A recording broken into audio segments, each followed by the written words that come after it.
The consequences of the conflict in the Middle East are still difficult to predict precisely. It seems to me that those involved in the conflict are unable to predict anything themselves. But for us, it is even more challenging.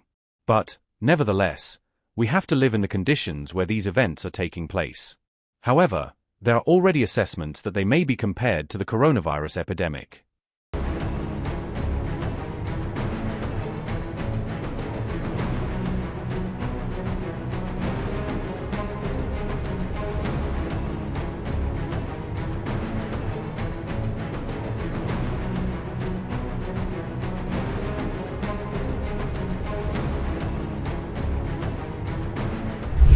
Dear colleagues, dear head of the Congress of the Russian Union of Industrialists and Entrepreneurs Alexander Nikolaevich Shokin, friends, I welcome all participants and guests of the 35th Congress of the Russian Union of Industrialists and Entrepreneurs RSPP.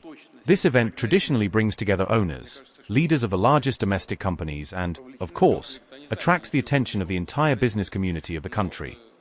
Trustworthy and comprehensive cooperation between the state and business is especially significant today, when uncertainty and even stress have sharply increased on global markets worldwide. The consequences of the conflict in the Middle East are still difficult to predict precisely. It seems to me that those involved in the conflict are unable to predict anything themselves. But for us, it is even more challenging. But, nevertheless, we have to live in the conditions where these events are taking place. However, there are already assessments that they may be compared to the coronavirus epidemic.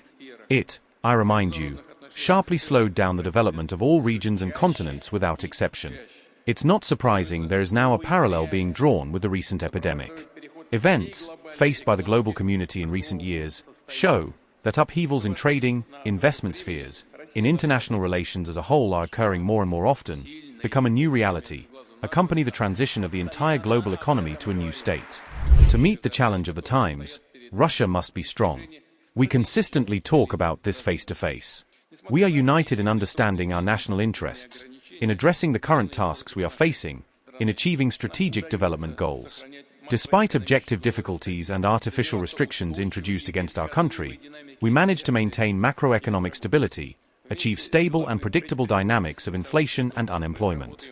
Together with the business community, we are working on ensuring economic growth and addressing social challenges.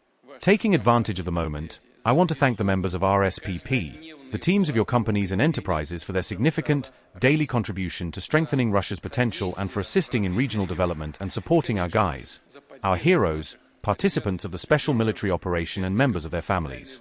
I know that many of you are engaged in this and are keeping this issue under constant control. Thank you very much for your contribution to the economic revival of Donbass and Novorossiya. I reiterate, such partnership is necessary to respond to the current extraordinary challenges.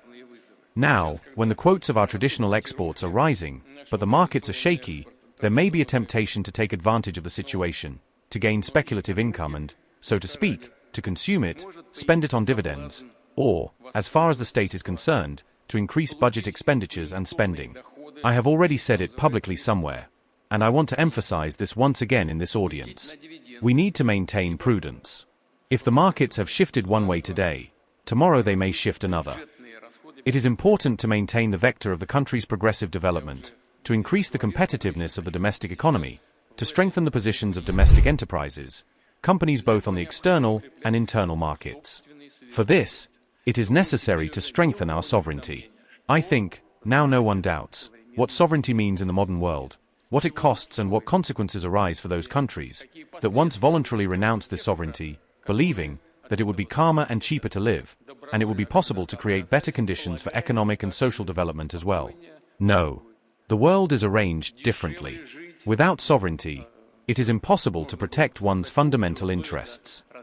In the modern world, on global markets, successful are those who invest in technological innovations and constantly work to increase their effectiveness at a qualitatively new level.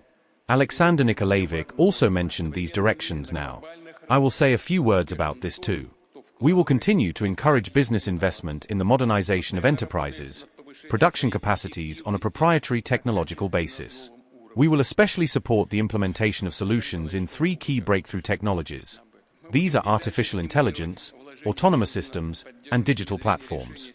In this work, there is room for cooperation with foreign partners, with foreign states, including from rapidly growing world regions, the Asia-Pacific region, Global, South and Eurasia. We plan to develop such cooperation primarily within the BRICS framework. This has also been mentioned now. To increase investment and expand the space for business initiatives, we will continue to reduce the costs of enterprises and organizations, remove administrative barriers, which we constantly talk about, including through the use of electronic services. I have repeatedly talked about Russia's progress in international business environment rankings. Moreover, these are not only expert assessments, but also the opinion of entrepreneurs themselves, how convenient it is to develop their business in Russia and work in our markets. Nevertheless, it is necessary to constantly improve the business environment. We approach this work systematically with the participation of RSPP and other business associations. Russia is a country with a rich history.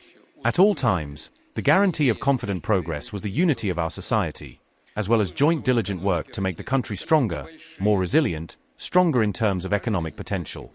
We need, not only large-scale projects, significant for entire sectors, to be launched in Russia's economy, but also small but important initiatives. We need enterprise owners, companies, and their workforces to see long-term prospects for their work, to be open to technological innovations, and to encourage their implementation, to be able to compete both in their own market and abroad. Together with you, we will do everything to solve these issues to achieve success in developing the domestic economy, and therefore, in developing our entire country. I want to thank you for your work, and extend the best wishes and words of gratitude to your workforces. Thank you for your attention. Thank you.